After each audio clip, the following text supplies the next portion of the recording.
Hi, welcome back. I have a small tutorial for you guys with a hooded blow dryer. I bought this blow dryer attachment from Clicks. If you see it, there's the part where you attach your blow dryer, and this is the hooded part that you put over your head. So I'm going to attach it to my blow dryer.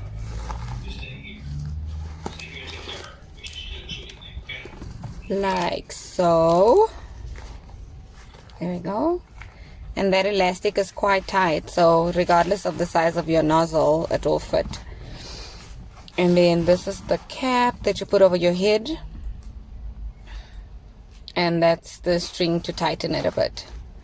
And then there's also two of the clips on the side to just cover it or tighten it by your chin. I got this blow dryer attachment from Clicks, and it was $149.90. So I'm just trying to tie it, and then put on your blow dryer, and then in 30 minutes you'll have dry hair. Thank you for watching. Subscribe to my channel, and see you guys soon with a whole lot of other fun things.